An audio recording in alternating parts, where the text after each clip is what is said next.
तो क्या समझ लिया जाए कि उत्तराखंड की सियासी तस्वीर 2027 को लेकर अब पूरी तरह से साफ हो चुकी है।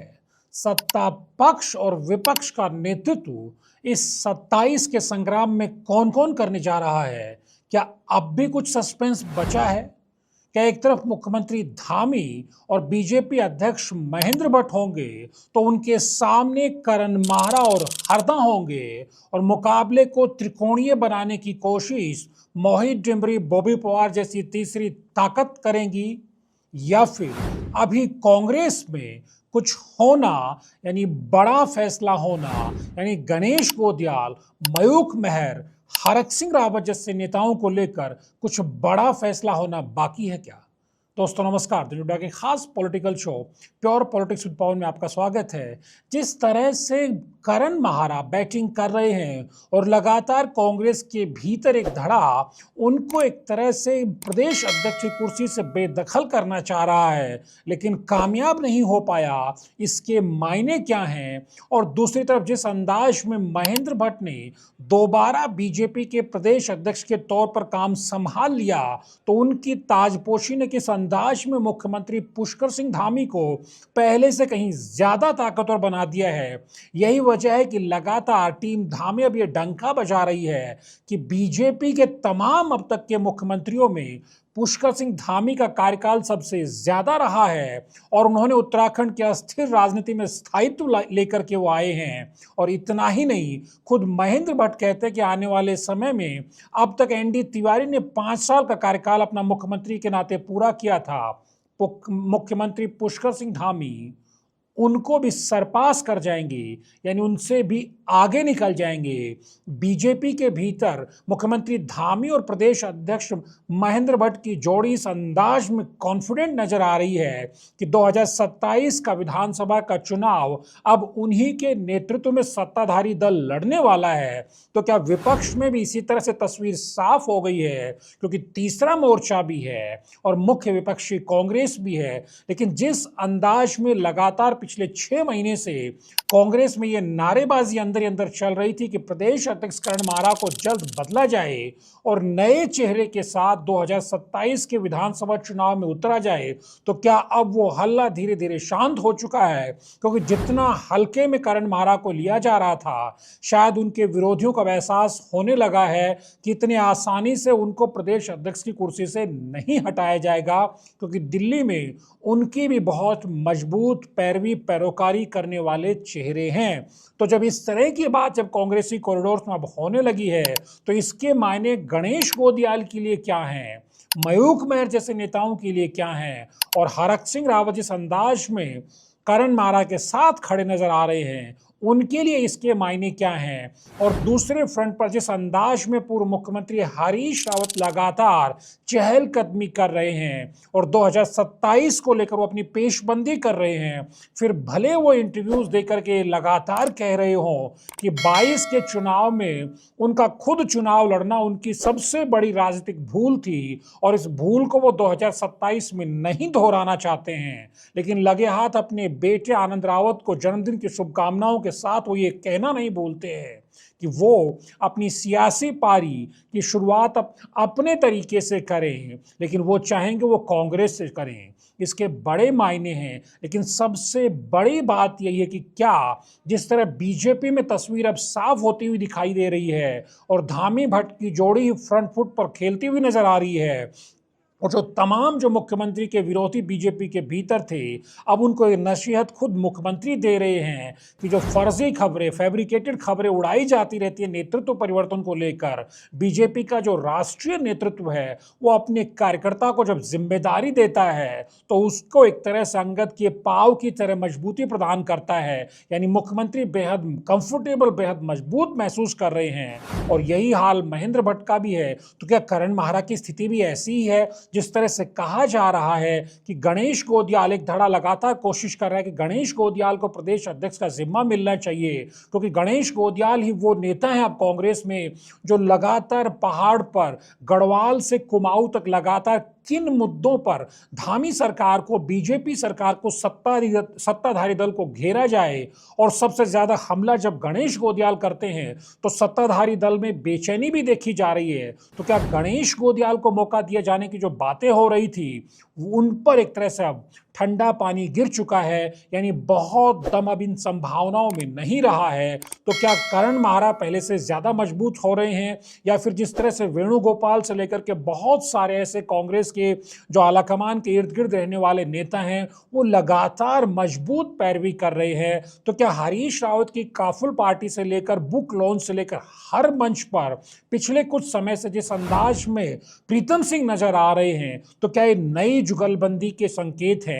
क्योंकि आप देखेंगे चाहे हल्द्वानी में हरीश रावत की उत्तराखंडित किताब की लॉन्चिंग रही हो, वो देहरादून में 2023 में एक बार हो चुकी थी, वहां जो हल्द्वानी में लॉन्चिंग हुई थी वहां भी गणेश गोदियाल नजर नहीं आते हैं। हरीश रावत की काफिल पार्टी में भी गणेश गोदियाल नजर नहीं आते हैं। और ऐसे एक दो और मौकों पर हरीश रावत के मंच पर गणेश गोदियाल की अनुपस्थिति क्या इशारा करती है?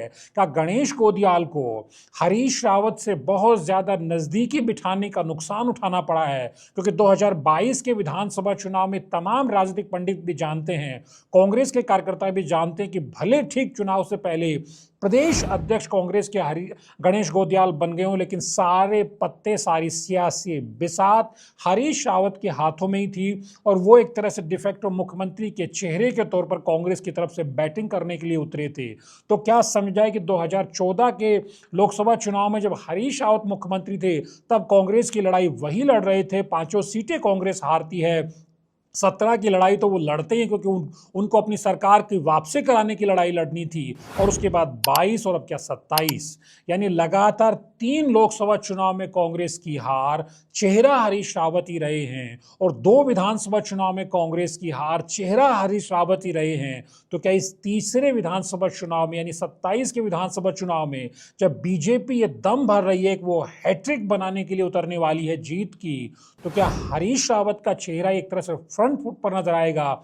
जिस तरह की पहलकदमी, जिस तरह की पेशबंदी वो करते हुए नजर आ रहे हैं, उनके लगातार टूर जिस अंदाज में उत्तराखंड में हो रहे हैं, ये क्या मैसेज देता है? और जिस अंदाज में मजबूती से करण माहरा टिके हुए हैं, तो क्या उनको भी अब ये कॉन्फिडेंस आ गया है कि 2027 के विधानसभा चुनाव में कांग्रेस के संगठन के सूरमा सूबेदार वही रहने वाले हैं? तमाम कोशिशें उनकी राजनीतिक विरोधी कर ले, लेकिन उनको कुर्सी से हिलाना इतना आसान भी नहीं रहने वाला है। तो जब इस तरह के संकेत निकल रहे हैं, तो क्या गणेश गोदियाल की जो पहाड़ पर मेहनत हो रही है उनको किस तरह की जिम्मेदारी, क्या मौका उनको मिलने वाला है? क्या उनकी मेहनत इसी तरह बेकार जाने वाली? क्योंकि गणेश गोदियाल के सामने दोहरी चुनौती है। एक तरफ वो कांग्रेस के नेतृत्व के इंतजार में कि उनको बड़ा मौका उनको दिया जाए 2027 में, क्योंकि जिस तरह से वो अध्यक्ष 22 के चुनाव से ठीक पहले बनते हैं और उसके हार के बाद उनको हटाया जाता है, तो वो कसक कहीं ना कहीं गणेश गोदियाल को बेचैन किए हुए। दूसरी सबसे बड़ी उनकी जो व्यक्तिगत सियासी कसक है वो ये है कि वो चुनाव दर चुनाव उनको हार का सामना करना पड़ा है। इस नजरिए से 2027 का चुनाव गणेश गोदियाल की राजनीतिक जीवन के लिए बेहद महत्वपूर्ण है। यह अलग बात है कि बद्रीनाथ में जिस अंदाज में सत्ताधारी बीजेपी को कांग्रेस ने पटखनी देकर के उत्तराखंड के इतिहास में नया अध्याय लिखा कि सत्ताधारी दल उपचुनाव हार भी सकता है। मंगलौर में भी हार गया, लेकिन मंगलौर की हार बीजेपी पचा लेगी, लेकिन बद्रीनाथ की हार ने बीजेपी को बहुत बेचैन किया था। यही वजह है कि बीजेपी केदारनाथ में वापसी भी करती है जबरदस्त तरीके से। तो क्या समझा जाए कि गणेश गोदियाल के सामने अब बहुत विकल्प नहीं है, लेकिन जब गणेश गोदियाल के सामने बहुत विकल्प नहीं है तो मयूख महर की स्थिति और क्या हो सकती है? क्योंकि पिथौरागढ़ के नगर निकाय चुनाव में भले कांग्रेस तमाम नगर निगमों में हार गई हो, लेकिन पिथौरागढ़ में जिस अंदाज में मयूख महर ने चुनाव लड़ा अपने कैंडिडेट के बूते, वो बताता है कि पिथौरागढ़ में उनकी सियासी जमीन कितनी मजबूत है, लेकिन उनका सियासी पेचोखम फंसा हुआ है करण माहरा के साथ। और अगर करण माहरा कमजोर नहीं हो रहे हैं तो मयूख महर के लिए कांग्रेस में संभावनाएं किस तरह की रहेंगी, इसको भी आसानी से समझा जा सकता है। तो क्या समझाए कि जो मयूख महर जैसे चेहरे हैं, गणेश गोदियाल जैसे चेहरे हैं, जिनको लेकर के कांग्रेस में बहुत संभावनाएं फिलहाल दिखाई नहीं दे रही हैं, तो क्या तीसरा फ्रंट जो अपने आप में बॉबी पवार, मोहित डिमरी और दूसरे जो युवा ताकतें हैं वो जिस अंदाज में आगे बढ़ रही, क्या वो नई संभावनाएं खड़ी कर सकता है 2027 के चुनाव के लिहाज से? क्योंकि प्रीतम सिंह को,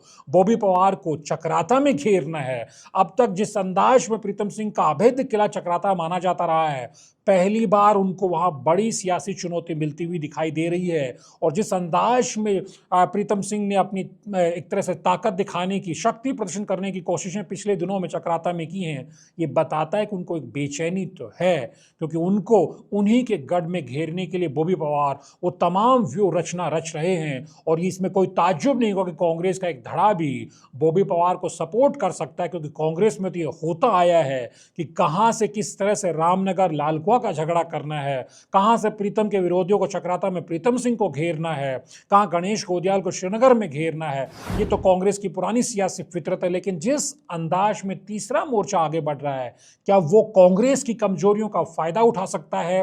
और कांग्रेस के सामने चुनौती यह भी एक निकाय चुनाव में तमाम नगर निगमों में बड़ी बुरी तरह से उसको हार मिली थी, भले सामूहिक नेतृत्व की बात की गई हो। अब जब त्रिस्तरीय पंचायत चुनाव चल रहे हैं, खासतौर पर जिला पंचायत में कांग्रेस अपना दमखम दिखाने वाली है, तो वहां भी यशपाल आर्य, करण मारा, हरीश रावत, प्रीतम सिंह, गणेश गोदियाल, इन तमाम दिग्गज नेताओं की जो साख दाव पर है कि वो अपने अपने क्षेत्रों में कितने जिला पंचायत के प्रमुख बनवा पाते हैं, यहां भी उनका दमखम देखा जाना है। लेकिन कुल मिलाकर के बीजेपी में तस्वीर साफ होती हुई दिखाई दे रही है कि धामी और भट्ट की जुगल जोड़ी है, सामने रहने वाली है। तो क्या कांग्रेस में माहरा और हरदाई सामने दिखाई देंगे, या गणेश गोदियाल जैसे नेताओं के लिए अभी भी कांग्रेस नेतृत्व के नजरिए से, यानी राष्ट्रीय नेतृत्व के नजरिए से, कुछ उत्तराखंड में बड़ी संभावनाएं बाकी हैं?